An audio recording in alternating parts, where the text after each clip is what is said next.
잠깐 기도하시죠. 하나님, 오전에 이어서 또 우리가 이렇게 오후 시간에도 주의 말씀 앞에 우리를 세웁니다. 우리의 부족함을 아시는 주께서 이 시간에도 주의 말씀으로 우리를 깨우쳐 주시고 우리의 잘못된 것들을 바로잡아 주셔서 우리가 이 땅에서 하나님 나라의 백성으로 살아가는데 부끄러움이 없도록, 그리스도인이라고 하는 그 이름에 부끄러움이 없도록 주께서 주의 말씀으로 우리를 다듬어 주시옵소서. 예수님 이름으로 기도합니다. 아멘. 오늘 본문이 좀 길죠? 제가 이 본문들을 다 이렇게 해설을 하려고 하는 건 아니고요. 이 본문의 말씀을 가지고 바울 사도께서 디모데에게 뭐라고 권면을 하시는지 그 핵심을 우리가 한번 같이 생각해 보려고 그래요. 우리가 누군가하고 대화를 하다 보면 상대방이 좀 길게 이야기할 때가 있잖아요.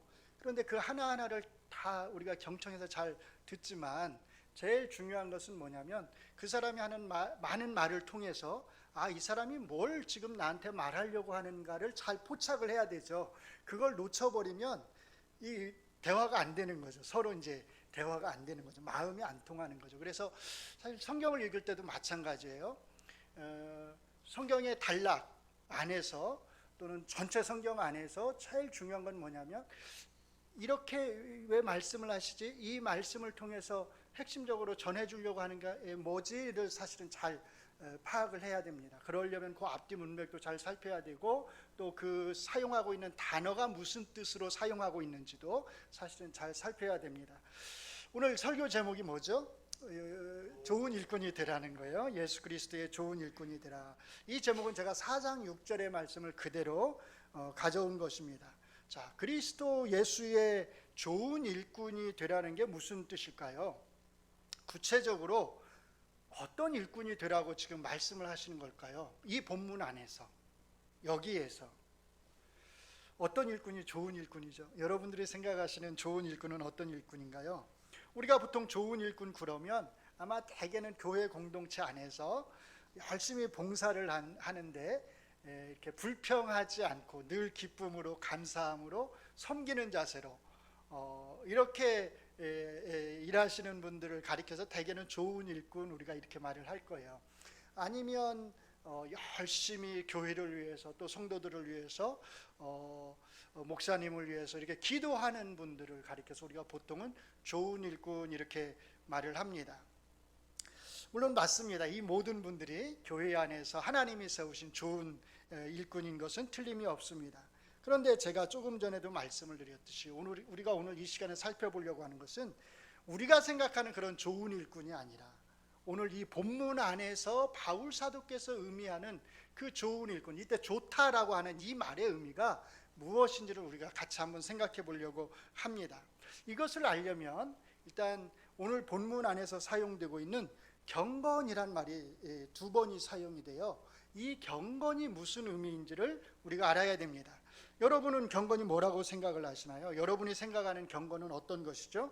우리가 보통 또 일반적으로 생각하는 경건은 뭐냐면 우리가 저분은 참 경건해, 아무개 집사님 또는 아무개 권사님은 참 경건하셔 라고 말을 할 때 그때 우리가 보통 의미하는 게 어떤 거냐면 대부분은 그 신앙 외적으로 보이는 그 신앙의 행위들을 보면서 우리가 경건하다 이렇게 이야기를 해요. 예를 들자면 이런 거죠.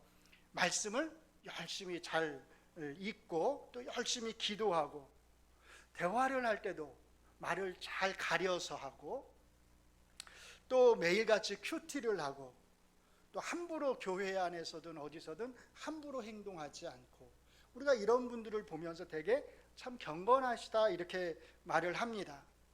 그러니까 우리가 일반적으로 사용하는 경건의 의미는 뭐냐면 외적으로 보이는 신앙의 행위와 관련해서 우리가 경건이라고 하는 표현을 사용하는 거죠.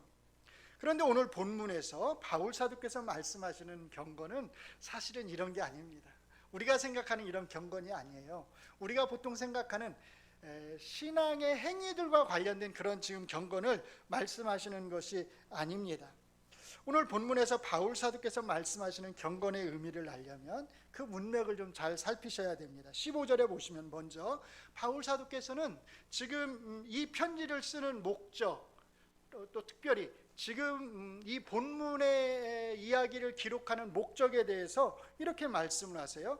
너로 하여금 하나님의 집에서 어떻게 해야 할지를 알게 하려 함이라. 그러시면서 하나님의 집이 무엇인지에 대해서 두 가지로 설명합니다. 첫째로 이 집은, 이 하나님의 집은 살아계신 하나님의 교회다, 이렇게 말씀을 하세요. 두 번째는 뭐라고 말하죠? 이 집은 진리의 기둥과 터다, 이렇게 말씀을 하세요. 그러니까 하나님의 집은 뭐냐면 교회라는 거예요. 그리고 이 교회는 뭐냐? 진리의 기둥과 터라는 겁니다. 자, 저 여기까지만 우리가 간단히 정리를 하면 바울 사도께서 이 편지를 디모데에게 쓰는 이유는 진리의 기둥과 터가 되는 이 교회를 청년 디모데가 어떻게 목회해야 하는지에 대해서 지금 알려주고 싶다는 겁니다. 디모데가 가장 중요하게 목회자로서 해야 될 일이 무엇인지를 진리의 기둥과 터가 되는 이 교회에서 청년 목회자인 디모데가 해야 될 가장 중요한 딱 한 가지 일이 무엇인지를 지금 알려주겠다는 겁니다. 그러면서 이제 16절의 말씀이 나옵니다. 먼저 감탄의 말로 시작이 돼요. 어떻게 시작되죠? 크도다 경건의 비밀이여 그렇지 않다 하는 이가 없다. 이 말씀을 읽으면서 아무 감동이 없이 크도다 경건의 비밀이여 그렇지 않다 하는 이가 없다 이렇게 읽으시면 안 돼요. 감정을 좀 넣어서 감탄하는 그런 목소리로 그렇게 읽으셔야 됩니다. 크도다 경건의 비밀이여 그렇지 않다고 말하는 자가 없다. 성도라면, 믿는 그리스도인이라면 누구나가 다 단 한 명의 예외도 없이 다 동의할 수밖에 없는 그런 놀라운 경건의 비밀이, 그런 큰 경건의 비밀이 있다는 겁니다. 여기서 비밀 이렇게 사용된 단어는요, 영어의 성경에 보면 미스테리입니다. 미스테리 잘 아시죠? 이게 헬라어에서 나온 거거든요. 미스테리온, 비밀, 신비 그런 뜻인데요. 이게 뭐냐면 과거에는 감추어졌다가 지금은 명백하게 드러난 어떤 것을 말합니다. 쉽게 말해 구약 시대에는 감추어져 있었는데 이게 우리 주 예수 그리스도의 십자가의 죽으심으로 말미암아서 지금 우리 신약의 성도들에게는 너무나 명백하게 드러난 어떤 사실들을 말하는 거예요. 그러니까 지금은 비밀이겠어요? 아니겠어요? 지금은 더 이상 비밀이 아니죠. 이 비밀의 신비를, 이런 비밀의 신비가 있다는 겁니다. 이 구원의 신비를 말하겠다는 겁니다. 그게 뭘까요?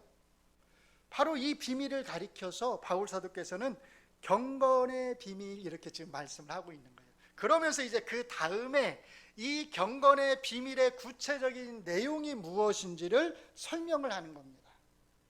그래서 그걸 간단하게 정리하면 한 6가지 정도로 우리가 정리해 볼 수 있어요. 자, 여기 스크린을 한번 보시면 스크린이 커서 좋네요. 너무 훤하고. 네. 자, 첫 번째가 뭐예요?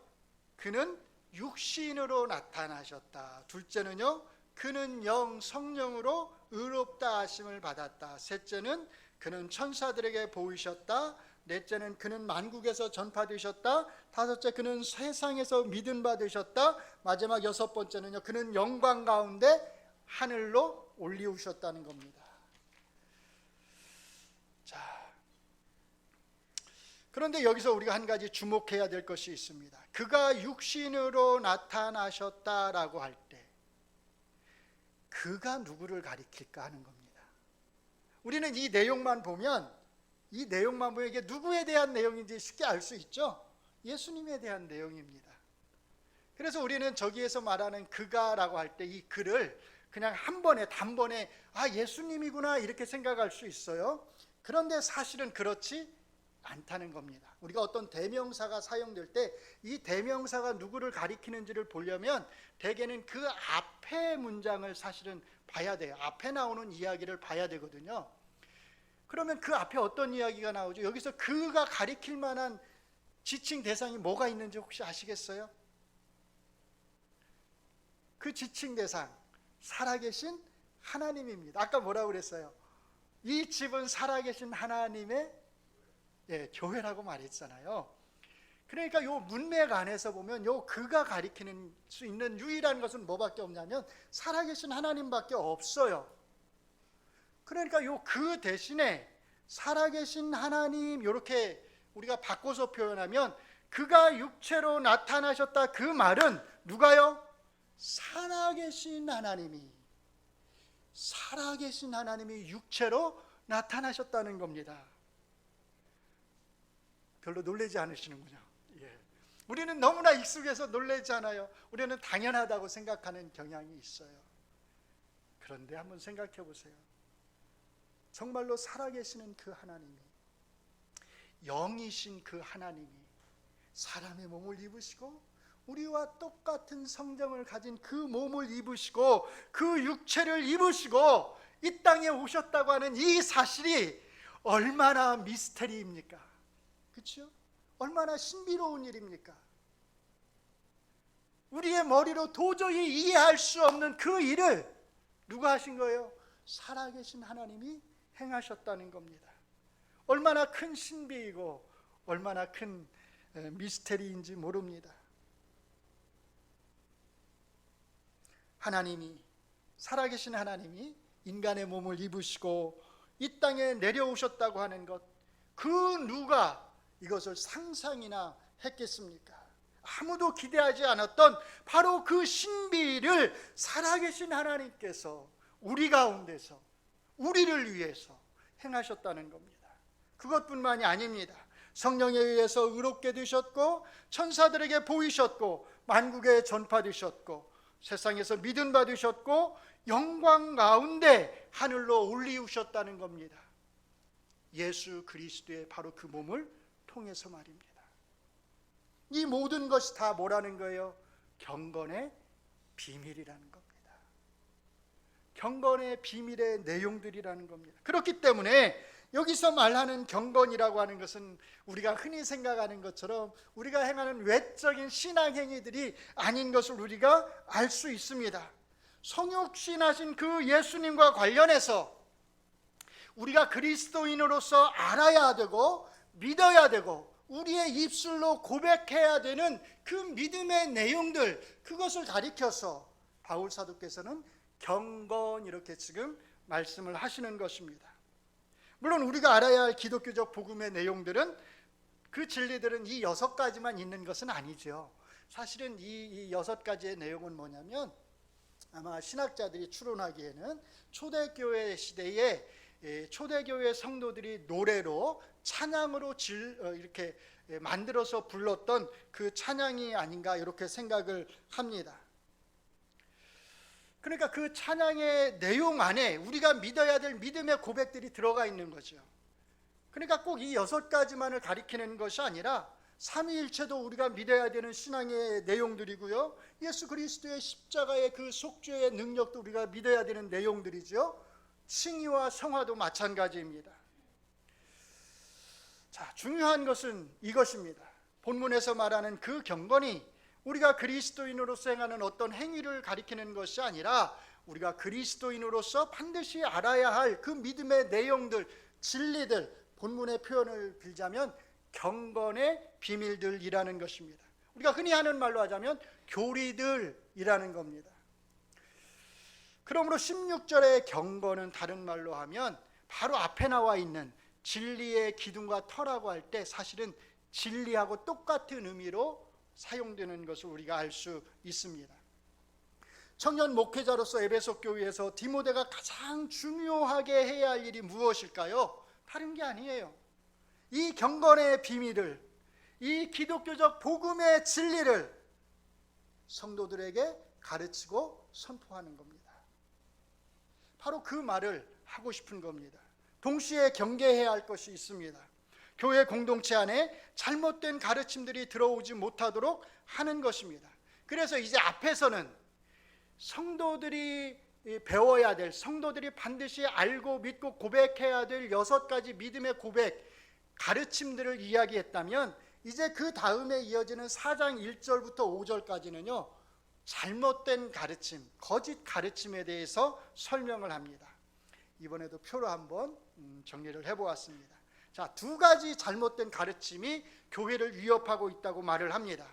첫째가 뭐냐면 혼인하지 말라는 잘못된 가르침이고요, 2번째는 어떤 음식물을 먹지 말라, 이런 음식물들은 먹으면 죄가 된다라고 가르치는 잘못된 가르침을 지금 이야기합니다.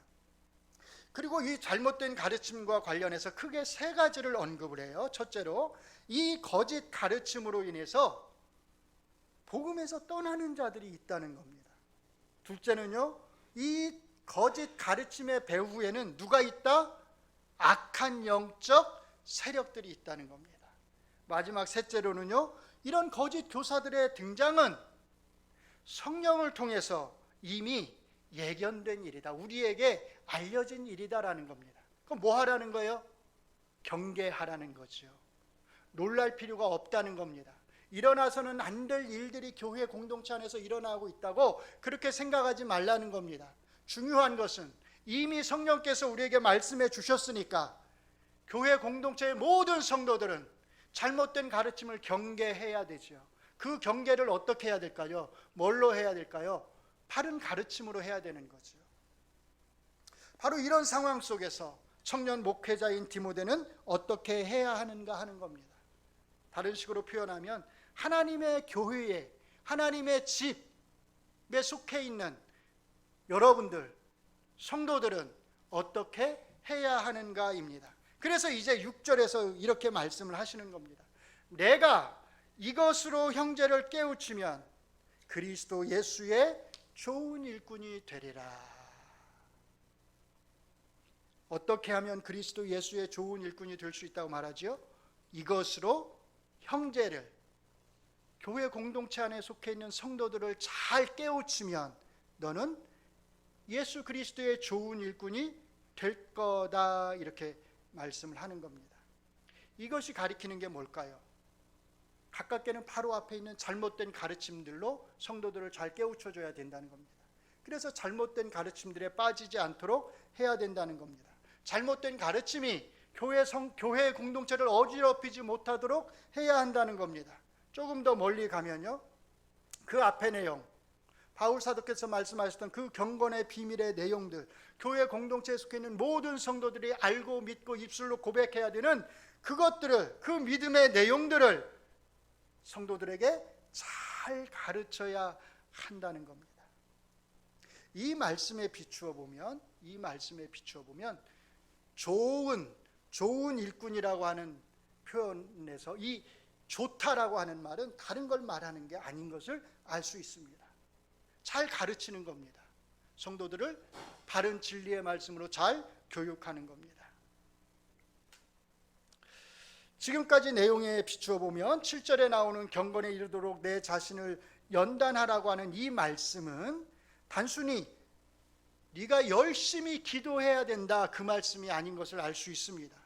네가 도덕적으로 바르게 살아야 된다는 말씀이 아닌 걸 알 수 있어요. 네가 다른 사람들에게 본이 되는 행동을 해야 된다, 그런 의미가 아니라고 하는 것을 우리가 알 수 있습니다. 물론 청년 목회자로서 디모데는 열심히 기도해야 되고요, 도덕적으로 당연히 바르게 살아야 되고 모든 성도들에게 본이 되는 삶을 살아야 합니다. 그것을 부정하는 것이 아닙니다. 그래서 바울 사도께서는 이제 조금 더 뒤로 내려가면 12절에서 이렇게 말씀해요. 오직 말과 행실과 사랑과 믿음과 정절에 있어서 믿는 자에게 본이 되어라.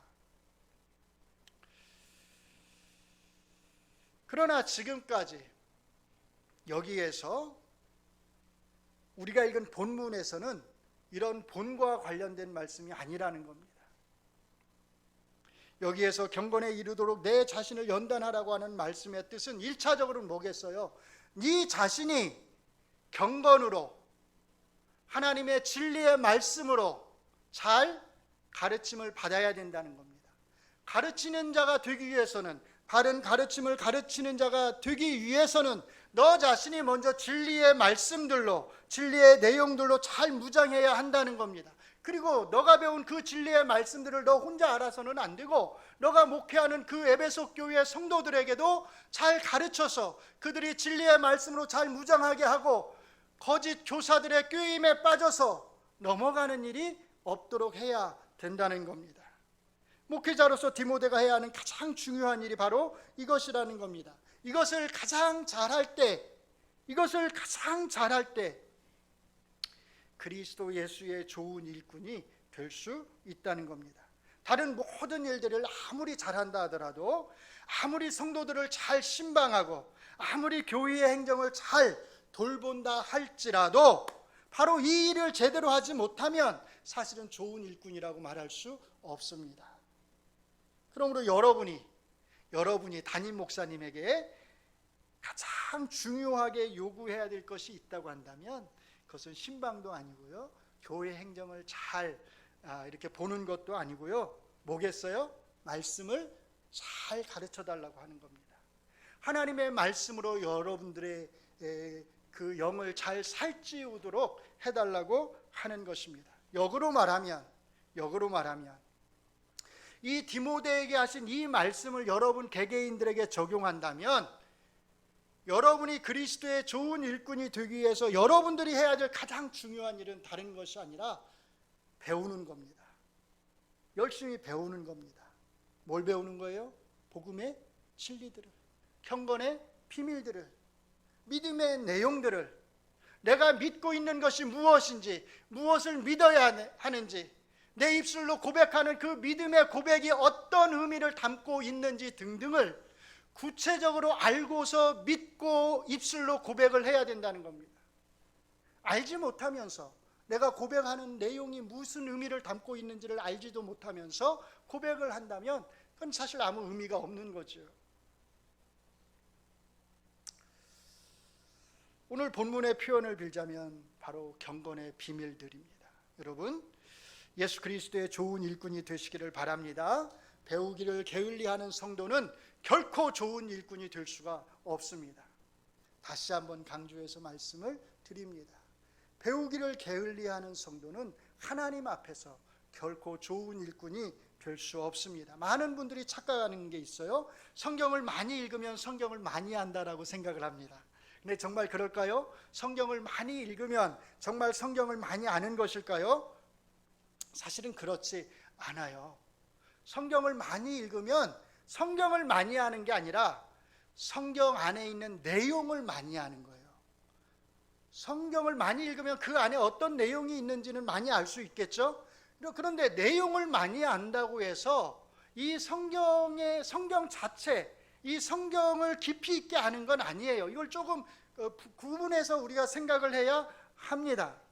성경에 나와 있는 그 말씀들, 그 이야기들을 많이 알지는 모르지만, 그렇다고 해서 그 말씀이 어떤 의미를 담고 있는지, 이 맥락 안에서 이 말씀을 통해서 하나님 우리에게 어떤 말씀을 전해주려고 하는지 등등에 대해서는 사실 모를 수가 있어요. 그래서 성경의 내용을 많이 아는 것과 성경을 많이 아는 것이 반드시 같은 의미는 아닙니다.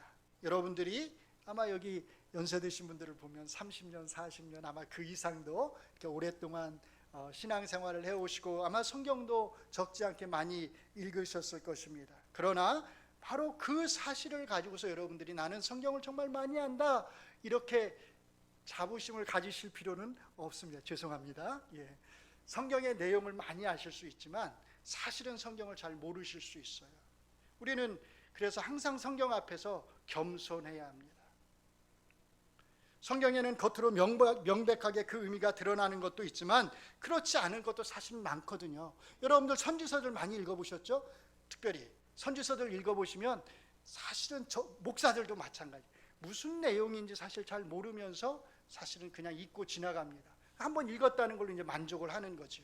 그것으로 내 자신의 기쁨을 삼는 겁니다.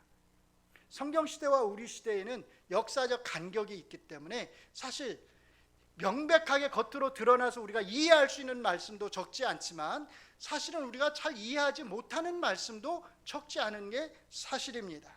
그래서 교회 공동체에는 잘 가르치는 목사가 필요하고요, 열심히 배우는 성도들이 필요한 것입니다. 어떤 분은 이렇게 주장할지 모르겠어요. 목사님, 성경을 많이 알면 뭐합니까? 배운 대로 행하지를 않는데. 성경만 많이 알고 행하지를 않는데, 아니 성경을 많이 알아서 뭐합니까? 행하는 게 중요하죠. 근데 얼핏 들으면 이 말이 맞는 것 같아요. 그런데 사실은 이 말은 틀린 말입니다. 그러면 한번 생각해 보세요. 역으로 성경을 많이 배우지 않은 사람이 성경대로 행할 수 있을까요? 그럼 말이 안 되죠. 성경을 많이 배워도 배운 대로 살지 못한다고 하는 것이, 그렇기 때문에 우리가 성경을 많이 배울 필요가 없다라고 하는 그 결론을 끌어내는 건 아니에요. 그렇죠? 논리적으로 우리가 성경을 많이 배워봐야 배운 대로 행하지 못하니까 그러니까 우리가 성경을 배울 필요가 없어, 이런 결론이 나오지 않는다는 겁니다. 성경을 많이 배웠는데 우리가 배운 만큼 행하지 못한다면 어떻게 해야 되겠죠? 행할 수 있도록 더 노력을 해야 되는 거죠. 더 힘쓰고 애쓰고 기도하면서 성령님의 도우심을 우리가 구해야 되는 거겠죠. 그런데 배운 대로 행하지 못한다고 해서 그럼 난 배울 필요가 없어, 이건 바보입니다. 자, 한번 생각해 보세요. 여기에 A라고 하는 사람이 있어요. 이 사람은 성경에서 100가지 가르침을 배웠어요. 그런데 60가지를 실천하며 살아갑니다. 40가지를 실천을 못해요. 100가지 중에 60가지, 60%를 실천하면서 사는 거죠. 이쪽에는요, 성경에서 50가지를 배운 사람이 있습니다. 이 사람은 50가지를 다 행하면서, 다 실천하면서 살아갑니다. 이 A라고 하는 사람과 이 B라고 하는 사람 중 누가 더 성경의 말씀에 맞게 살아가는 걸까요? 60가지를 행하는 사람이겠어요? 50가지를 행하는 사람이겠어요? 어려운 질문인가요? 당연하죠. 60가지를 행하는 사람이 하나님 말씀에 더 합당하게 살아가는 겁니다. 50가지를 배운 사람은요, 자기가 50가지 100%를 행한다 하더라도 60가지를 행하는 사람만큼 하나님 뜻에 맞게 살아가지 못하는 거예요. 그러니까 우리가 많이 배우면 배울수록 어떤 가능성이 늘어나는 거예요? 하나님 뜻대로 살아갈 수 있는 가능성이 늘어나는 겁니다. 역으로 말하면 우리가 하나님 말씀을 제대로 배우지 않으면 그만큼 더 우리는 하나님 말씀대로 살아갈 수 있는 가능성이 줄어든다는 겁니다. 여러분은 어떻게 하시겠습니까? 나는 아무리 배워도 하나님 말씀대로 잘 살아가지를 못해, 배워봐야 실천을 못해, 배우기를 포기하시겠습니까? 그럴수록 더 많이 배우시기 바랍니다. 그렇게 배운 것들 10가지를 배웠으면 그 중에서 2가지, 3가지를 실천하면 됩니다. 100가지를 배우면요, 20가지, 30가지를 실천하면 됩니다. 오늘 이 예배가 우리 권사님들 헌신 예배인 걸로 제가 알고 있습니다. 제가 오늘 우리 권사님들에게 드리고 싶은 권면은 딱 한 가지입니다. 다른 거 없습니다. 경건의 비밀들을 아는데 힘쓰라는 겁니다. 경건의 비밀들을 배우는데 힘쓰라는 겁니다. 하나님이 여러분을 위해서 행하신 그 놀라운 구원의 비밀들, 그 믿음의 내용들이 정말로 얼마나 놀라운지를 아는 그 일에 힘쓰라는 겁니다. 권사님들이 하나님 앞에서 할 수 있는, 우리 권사님들이 하나님 앞에서 할 수 있는 최고의 헌신은 다른 게 아닙니다. 다른 게 아닙니다. 하나님의 말씀 속에 있는 이 경건의 비밀을, 그 진리들을 알아가는 것입니다. 권사님들이 우리 담임 목사님을 가장 기쁘시게 할 수 있는 그 방법은 다른 게 아닙니다. 목사님의 가르침을 잘 받는 것입니다. 그 설교를 잘 듣고 배우는 것입니다. 성경 공부를 통해서 하나님의 말씀을 잘 배우는 것입니다. 난 나이가 많아서 이제는 기억이 안 좋아서 힘들어요, 그렇게 변명하지 마시고, 바쁘다고 핑계대지 마시고, 정말 바쁘면 봉사의 수를 조금만 줄이세요. 봉사의 수를 조금 줄이시고 말씀을 배우는 일에 힘쓰시기 바랍니다.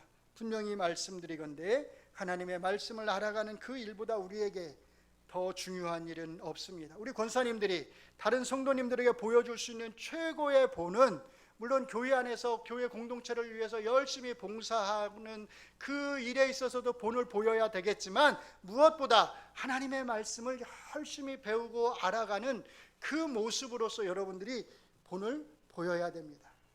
그래서 다른 성도님들도 우리 권사님들을 잘 본받아서 이 교회에 하나님의 말씀을 열심히 배우는 그런 좋은 전통이, 그런 아름다운 전통이 세워지도록 하는 것입니다. 마지막으로 우리 은곡교회 성도님들에게 부탁의 말씀을 드립니다. 여러분 한 사람 한 사람이 좋은 일꾼이 되시기를 바랍니다. 우리 주 예수 그리스도의 좋은 일꾼이 되시기를 바랍니다. 바로 그때 이 은곡교회가 하나님의 말씀, 바른 진리의 말씀의 기둥과 터가 될 수 있다고 하는 그 사실을 여러분들이 꼭 기억하실 수 있기를 주의 이름으로 축원합니다. 기도하겠습니다. 하나님, 오늘 바울 사도께서 디모데에게 하신 이 말씀을 통해서 좋은 일꾼이 정말로 어떤 일꾼인지, 또 경건이 어떤 의미인지를 우리가 배웠습니다. 이 배움을 우리가 잘 실천하게 하여 주시옵소서. 우리가 하나님을 경외하고 하나님을 사랑하며 또 하나님을 두려워하듯이 우리가 주의 말씀을 경외하고 또 사랑하고 주의 말씀 앞에 두려워하는 저희가 되게 하여 주시옵소서. 이 말씀을 알아가는 일에 그래서 우리가 더 힘쓰기를 원합니다. 하나님을 알아가듯이 하나님의 말씀을 우리가 알아가기를 원합니다. 이 말씀을 알아가는 것이 우리에게 큰 기쁨이 되기를 원합니다. 이 교회를, 이 하나님의 교회 공동체를, 이 하나님의 집을 하나님의 말씀으로 하나님께서 친히 세워 주시옵소서. 예수님 이름으로 기도합니다. 아멘.